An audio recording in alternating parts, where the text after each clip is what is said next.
I want to share about it, given my relationship with my wife and my relationship with the Holy Spirit, right? Words of affirmation is a pillar in any relationship. It doesn't matter whether it's friendship, whether it's marriage, whether it's whatever it is. Affirmation is more or less like the word says. It affirms, it collates, it gathers together, it balances, it focuses, right?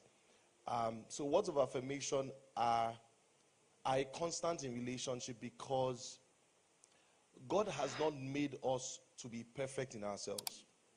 God has not made us to, he made us with a hollow. He made us in such a way that we are questioning ourselves. He did that to our advantage.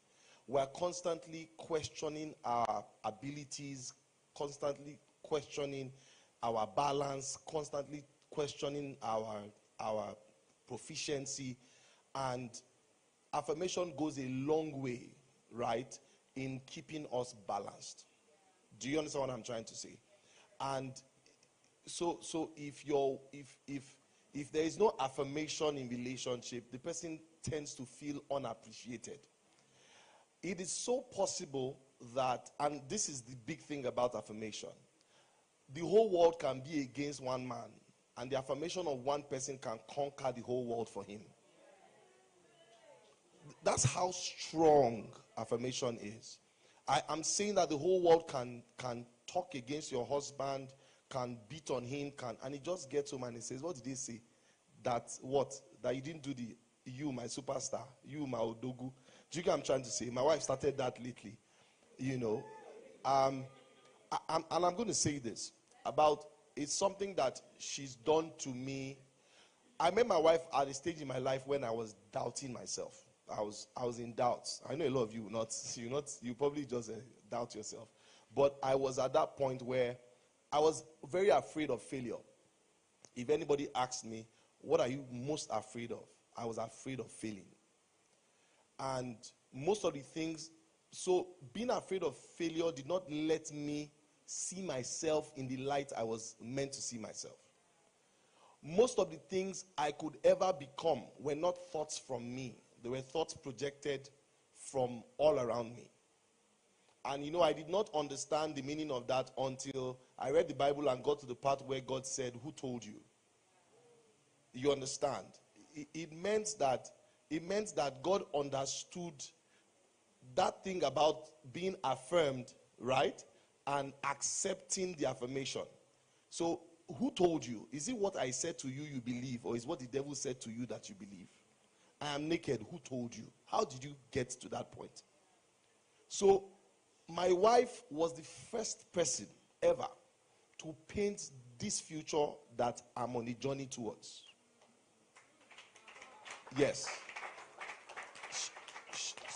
So, I was at the point in my life where I'd been bashed.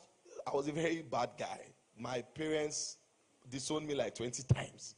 My younger ones, I came from a house where, now Yoruba, we know they play. You understand? If you are bad, they can separate your room from the other children so that you don't corrupt the other children.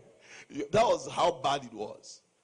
So I went through all of that, and that was discipline. It was not for any bad reason. It was because he wanted to put me straight.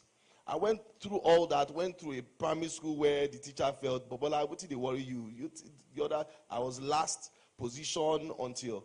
And every time, I realized that every time I got a word of affirmation, I beat I was second to the last for 4 years. When I got the first word of affirmation from my class teacher, I beat the class the next 2 years. I came out student of the year. In secondary school, I was second to the last from GS1 to SS1. When I got the first affirmation from the owner of my school, right, I beat the whole class. I came out student of the year. So words of affirmation has been so important in my journey that when God was going to finally make my partner, he made her a compendium of affirmations. He knew that I will need that this guy looks like a rolling stone, but he's very shaky, You know, David was that kind of guy. When they said David encouraged himself in the Lord, it's because David questioned himself a lot. David doubted himself a lot. So there was a communication between himself and the Holy Spirit constantly, that he encouraged himself in the Lord with the things that were said to him from the Lord. I question myself a lot. I come to the point where I don't trust myself. I don't believe in myself. And she has played a major role in balancing me out. And this is to everyone. Make sure that constantly affirmations are a part of your everyday life in your relationship. Forget your husband being macho. Forget him being, you understand what I'm trying to say? It's so bad that if she's not done it for a while, maybe I've been too hard and she's just watching me, I will start saying, you don't even appreciate somebody. You don't even... You understand what I'm trying to say? But it's so major in every relationship.